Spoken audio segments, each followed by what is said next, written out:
Hello friends, मैं आप सभी का अपने चैनल बैक बेंचर एक्सप्रेस में हार्दिक स्वागत करता हूं। जैसा कि आप सभी को मालूम है कि प्रतियोगी परीक्षाओं को ध्यान में रख करके हमने इतिहास की एक श्रृंखला आरंभ की है। उस श्रृंखला के अंतर्गत ये आज हमारा दूसरा वीडियो है। जैसा कि आप सभी को पता है कि हमारी पहली क्लास इतिहास के विभाजन पर समाप्त हुई थी। आज की इस क्लास में हम उसी चर्चा को और भी आगे बढ़ाएंगे और समझेंगे इतिहास के विभाजन को। इतिहास जैसे विहंगम विषय के सभी आयामों को समेटना इतिहासकारों के लिए एक बड़ा ही चुनौतीपूर्ण कार्य था।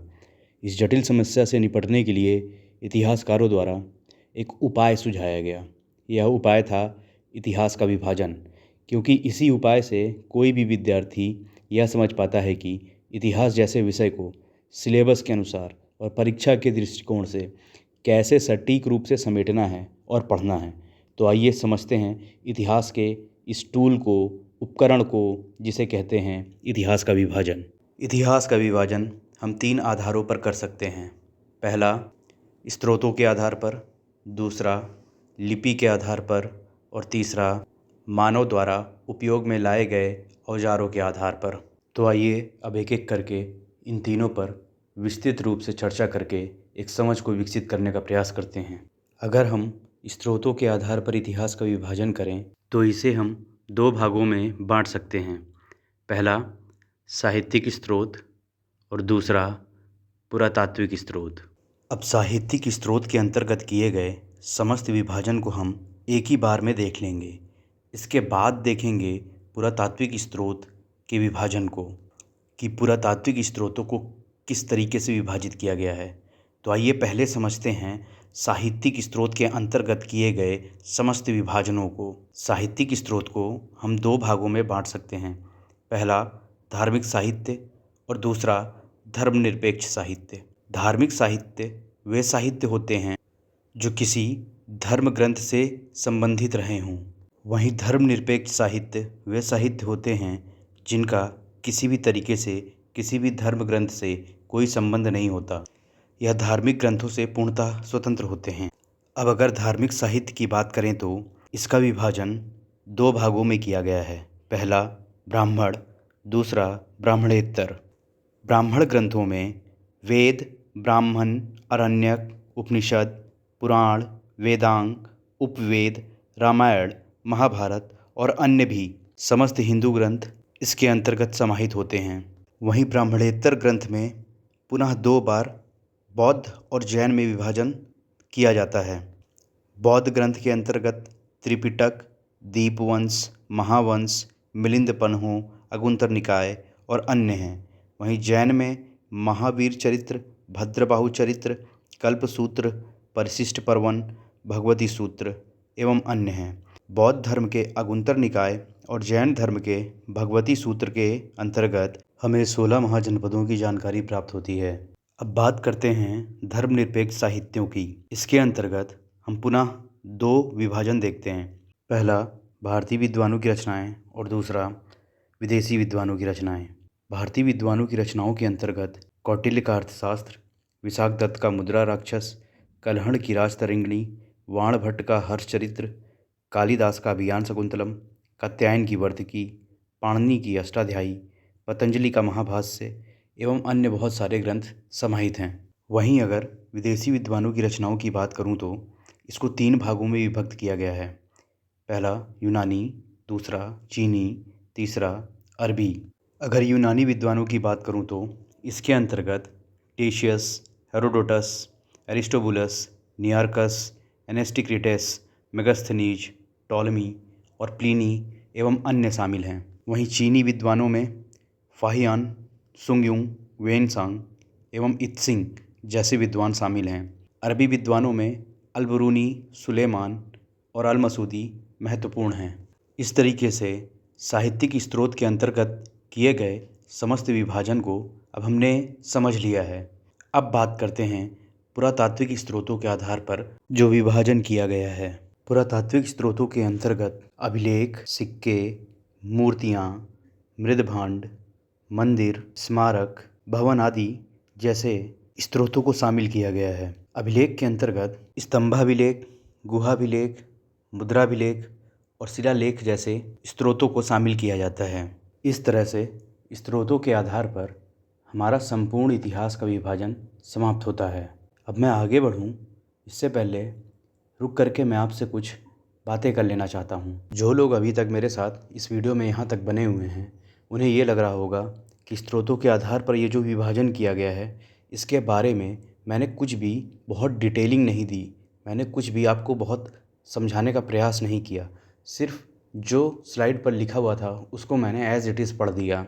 तो ये सब करने के पीछे एक कारण है।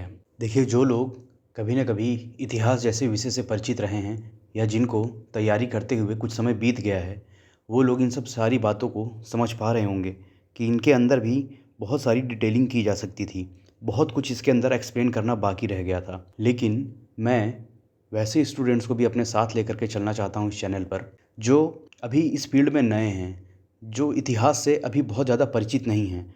अगर मैं स्रोतों के आधार पर ये जो विभाजन किया गया है इसकी डिटेलिंग में चला जाता, अरण्यक के बारे में समझाने लगता, उपनिषद के बारे में बताने लगता, वेदांग, उपवेद, रामायण, महाभारत, दीपवंश, त्रिपिटक, भगवती सूत्र, इन सब चीज़ों के बारे में, या टीसीएस, हेरोडोटस, अरिस्टोबुलस, एनेस्टिक्रिस्टस, मेगास्थनीज, इन सब लोगों के बारे में अगर मैं बोलने लगता और उसके बारे में अगर मैं डिटेलिंग देने लगता तो वो बेचारे परेशान हो जाते।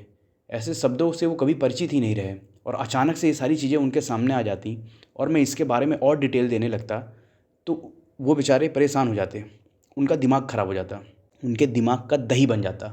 इन सब चीज़ों से बचाने के लिए मैंने सोचा है कि मैं इन सब चीज़ों को, जब मैं पूरी अपनी इस इतिहास की श्रृंखला को ख़त्म कर दूंगा, उसके बाद मैं एक डिटेलिंग में एक डिटेल्ड एनालिसिस इसके बारे में लेकर के आऊँगा।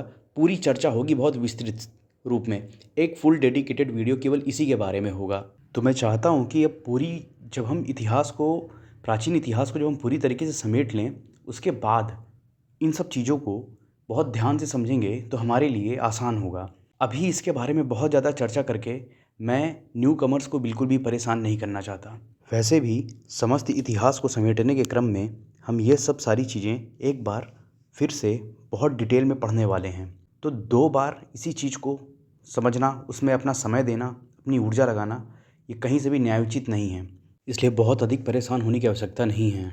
अब हम अपने इस ध्येय वाक्य कि सबका साथ, सबका विकास और सभी को हो सफलता का एहसास, इस ध्येय वाक्य के साथ अब हम आगे बढ़ते हैं और आते हैं नेक्स्ट टॉपिक पर, जो कि है लिपि के आधार पर इतिहास का विभाजन। लिपि के आधार पर इतिहास का विभाजन करने के क्रम में इसे हम 3 भागों में विभक्त करते हैं। पहला, प्रागैतिहासिक काल, जिसे प्री हिस्टोरिक पीरियड भी कहते हैं। दूसरा, आद्य ऐतिहासिक काल, जिसे प्रोटो हिस्टोरिक पीरियड कहते हैं। और तीसरा, ऐतिहासिक काल, जिसे हिस्टोरिक पीरियड कहते हैं। प्रागैतिहासिक काल में मानव अपने विकास क्रम से होकर के गुजर रहा था, इसीलिए इस काल में किसी भी तरीके का हमारे पास लिखित साक्ष्य उपलब्ध नहीं है। इस काल की जानकारी केवल हमें पुरातात्विक स्रोतों के आधार पर ही होती है। प्रागैतिहासिक काल को इतिहासकारों ने 3 भागों में विभक्त किया है। पहला, पुरापाषाण काल, दूसरा मध्यपाषाण काल और तीसरा नवपाषाण काल। इतिहासकारों ने पुरापाषाण काल को भी 3 भागों में विभक्त किया है। पहला, निम्न पुरापाषाण काल, दूसरा मध्य पुरापाषाण काल और तीसरा उच्च पुरापाषाण काल। वहीं अगर आद्य ऐतिहासिक काल की बात की जाए तो इस काल के अंतर्गत लिखित साक्ष्य तो उपलब्ध हैं, परंतु उन्हें पढ़ा नहीं जा सका है, और साथ ही साथ इस काल के हमारे पास पुरातात्विक साक्ष्य भी उपलब्ध हैं। आद्य ऐतिहासिक काल के अंतर्गत 2 तरीके का विभाजन किया गया है।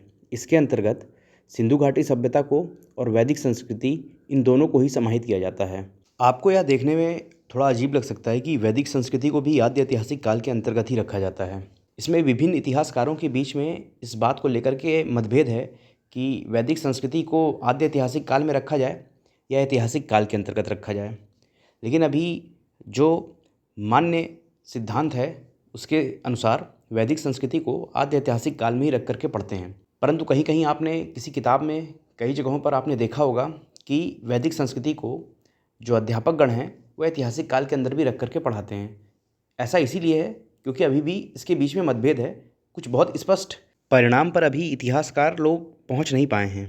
विवाद का कारण ये भी है कि वैदिक संस्कृति के अंतर्गत यह माना जाता है कि जो भी वैदिक ज्ञान था उसे एक जनरेशन से दूसरी जनरेशन में सुन करके पास आउट किया जाता था, जिस कारण वैदिक ग्रंथों को अपौरुषेय माना गया है। और वैदिक संस्कृति के हमें बहुत पर्याप्त मात्रा में पुरातात्विक साक्ष्य भी उपलब्ध नहीं होते। यही सब कारणों से वैदिक संस्कृति को आद्य ऐतिहासिक काल के अंतर्गत रख करके देखा जाता है, पढ़ा जाता है और समझा जाता है। अब बात कर लेते हैं ऐतिहासिक काल की। ऐतिहासिक काल के अंतर्गत इसको प्राचीन भारत के इतिहास में, मध्यकालीन भारत के इतिहास में और आधुनिक भारत के इतिहास के अंतर्गत बांट करके देखा जाता है। अब देखिए, प्राचीन भारत का इतिहास पुनः इसका विभाजन किया गया है महाजनपद काल में, मगध काल में, मौर्य काल में, मौर्योत्तर काल में, जिसके अंतर्गत हम समकालीन उत्तर भारत से दक्षिण भारत तक की स्थिति को देखेंगे। फिर उसके बाद गुप्त काल और गुप्तोत्तर काल को देखेंगे। गुप्तोत्तर काल में भी समकालीन उत्तर भारत एवं दक्षिण भारत की समस्त स्थितियों को पढ़ेंगे। इसके बाद मध्यकालीन भारत के अंतर्गत दिल्ली सल्तनत, मुगल काल और उत्तर मुगल काल को समाहित किया जाता है। आधुनिक भारत के इतिहास के अंतर्गत 1857 से पहले का भारत, फिर 1857 से 1947 तक का भारत और फिर इसके बाद आज़ादी के बाद का भारत, यह संपूर्ण इतिहास का विभाजन लिपि के आधार पर इस रूप में किया गया है। और संपूर्ण इतिहास को इस रूप में समाहित करने का विभिन्न अध्यापकों द्वारा प्रयास किया जाता है। लेकिन जैसा कि हम यह देख पा रहे हैं कि लिपि के आधार पर इतिहास विभाजन के क्रम में वैदिक संस्कृति की स्पष्ट स्थिति कि उसे कहाँ रखा जाए, कुछ क्लियर नहीं हो पा रही है। इसको लेकर के मतभेद है, विवाद बना हुआ है। तो इस चीज़ से बचते हुए हम इस आधार पर संपूर्ण इतिहास को नहीं समेटेंगे। तो फिर हम कैसे पढ़ेंगे? हम अपने इस संपूर्ण इतिहास को पढ़ने और समझने के लिए इतिहासकारों द्वारा औजारों को या मानव द्वारा प्रयोग में लाए गए उपकरणों के आधार पर जो विभाजन का तरीका सुझाया गया है, हम उसी आधार पर अपनी इतिहास की संपूर्ण श्रृंखला को आगे बढ़ाएंगे, क्योंकि यह तरीका बहुत आसान, सर्वमान्य एवं निर्विवादित भी है। तो आइए देखते हैं इतिहास के विभाजन के इस तीसरे उपकरण को। अगर हम इतिहास का विभाजन औजारों के आधार पर देखें तो हमें इसमें दो तरह के उपकरण प्राप्त हुए हैं। पहला, वे जो पाषाण निर्मित थे, दूसरा वे जो धातु निर्मित थे। जो पाषाण निर्मित उपकरण थे, उनके उपयोग के आधार पर हम इस काल को पाषाण काल कहते हैं। वहीं जिस काल में मानव द्वारा धातु का उपयोग होने लगा था, उस काल को हमने धातु युग कहा है। अगर हम पाषाण काल का विभाजन करें तो इसको पुनः 3 भागों में विभक्त किया गया है। पहला पुरापाषाण काल, दूसरा मध्यपाषाण काल और तीसरा नवपाषाण काल। पुरापाषाण काल का पुनः इतिहासकारों द्वारा विभाजन किया गया है। पहला निम्न पुरापाषाण काल, दूसरा मध्य पुरापाषाण काल, तीसरा नवपुरापाषाण काल। तो आप ये देख पा रहे होंगे कि प्राग ऐतिहासिक काल में जिस तरीके से हमने इतिहास का विभाजन किया था, कुछ वैसा ही इतिहास का विभाजन हमें इस आधार पर भी देखने को मिल रहा है। तो ये दोनों बिल्कुल समान हैं, एक जैसे हैं, लेकिन इसमें किसी तरीके का विवाद नहीं है। अब हम बात करते हैं धातु युग के बारे में। धातु युग के अंदर हम ताम्रपाषाणिक काल का अध्ययन करेंगे, फिर कांस्य काल का, फिर ताम्र काल का, फिर लौह काल का।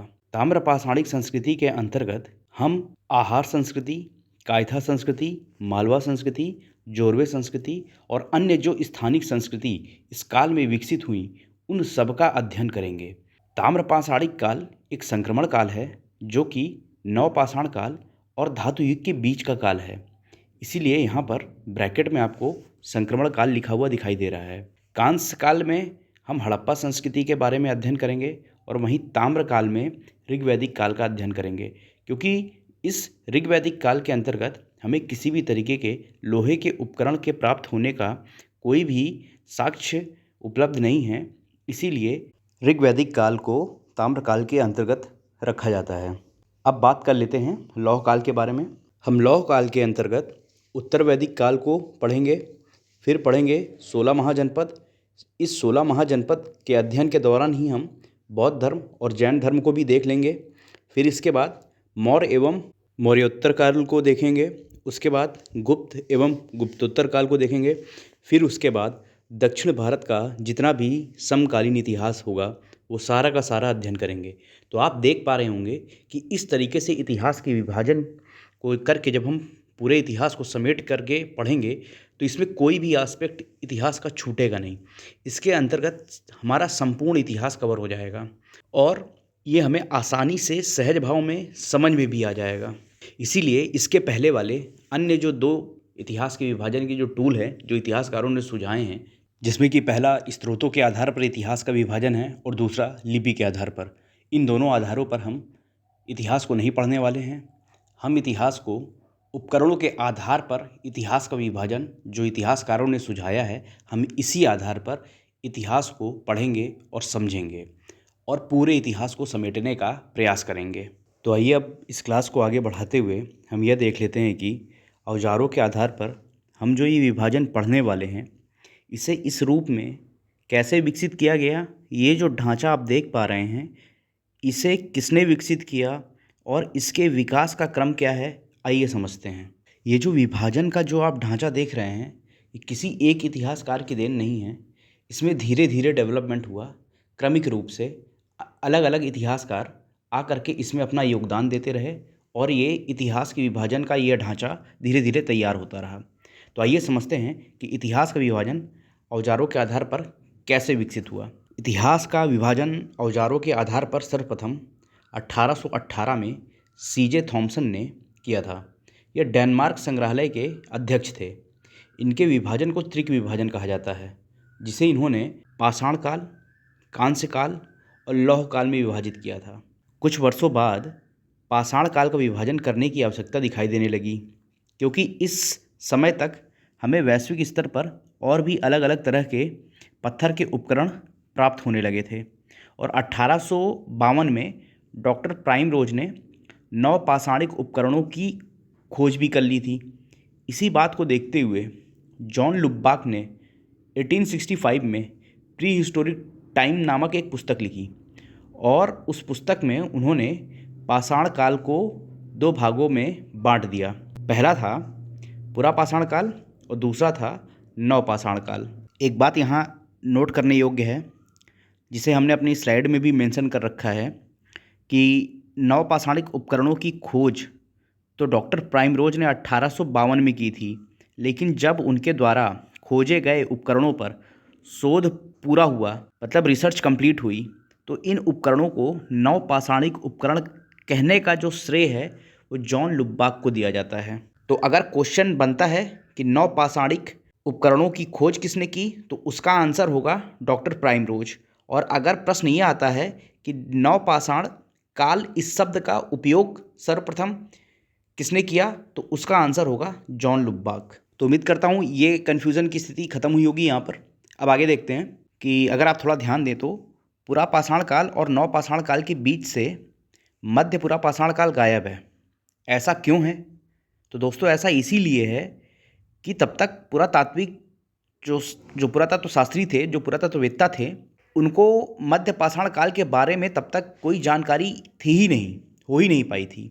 ये तो 1867 में सीएल कार्लाइल ने इस संक्रमण काल के उपकरणों पर, जिसे कि मध्य पाषाण काल कहा गया है, पर एक विस्तृत शोध करके इसे प्रकाश में लाया और इस शब्द मध्य पाषाण काल का पहली बार प्रयोग भी किया।